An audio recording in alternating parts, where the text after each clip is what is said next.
Le roi des justes. Dans le grand royaume de Sankura, nul souverain n'avait été aussi aimé que Soba le juste. Depuis son plus jeune âge, il avait été éduqué dans l'art de la sagesse et de l'équité.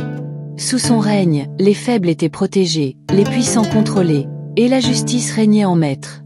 Mais si Soba était un roi respecté, il était aussi un père aimant. Son unique fils, le prince Mando, était un jeune homme fougueux, parfois imprudent, mais loyal envers son peuple. Le destin lui réservait une épreuve dont l'issue allait bouleverser le royaume entier. Une nuit de pleine lune, un drame éclata dans le marché de Sankura.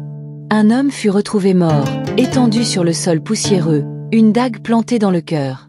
Le matin suivant, une vieille femme en pleurs se présenta devant le palais royal. « Ô grand roi, on a tué mon fils unique cette nuit. Rends-moi justice, je t'en supplie. » Les murmures parcoururent la foule. Qui pouvait être l'auteur d'un crime aussi impardonnable sous le règne de Soba? Les gardes fouillèrent les alentours et bientôt, un objet compromettant fut découvert. Un bracelet en or, gravé de l'emblème royal, appartenant à nul autre que le prince Mando. Le choc fut immense. Les soldats arrêtèrent le prince immédiatement, et le peuple, autrefois admiratif, fut frappé d'un doute terrible. Le fils du roi aurait-il trahi la justice de son propre père? Quand le roi Soba apprit la nouvelle, son cœur se serra de douleur. Il fit venir Mando devant lui, en présence des sages du royaume. « Mon fils, dis-moi la vérité. As-tu levé la main sur cet homme ?» Mando, attaché, leva un regard brûlant d'émotion. « Jamais, mon père. Quelqu'un veut me faire tomber. » Mais l'épreuve était accablante. Témoins et indices l'accusaient.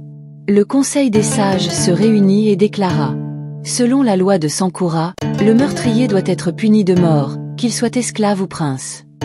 Le peuple attendait la décision du roi. Allait-il protéger son fils ou appliquer la loi qu'il avait toujours défendue?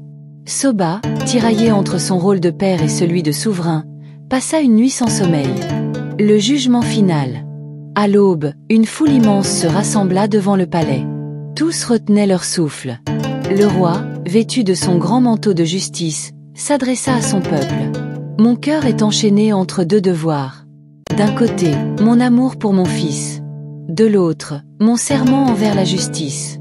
Je suis roi avant d'être père. » Il se tourna vers Mando et déclara: « Mon fils, si tu es innocent, que les dieux révèlent la vérité.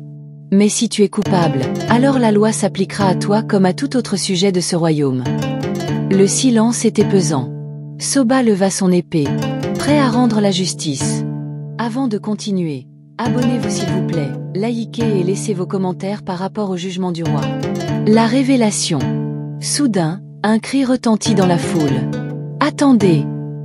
Un jeune esclave du palais s'avança précipitamment. « Le prince est innocent. Il a été piégé. » La foule se figea. « Qui donc ?» demanda le roi. L'esclave, les mains tremblantes, désigna un riche marchand du marché, Jaluma, connu pour sa ruse et sa jalousie envers la famille royale. « C'est lui. Il a payé des hommes pour accuser le prince. Il a déposé son bracelet près du cadavre pour le piéger. » Un souffle de stupeur traversa l'assemblée. Le roi Soba, le regard perçant, ordonna qu'on amène Jaluma immédiatement. Face aux accusations, le marchand perdit tous ses moyens et avoua son crime. Le peuple éclata en cris de soulagement. « Le prince est innocent.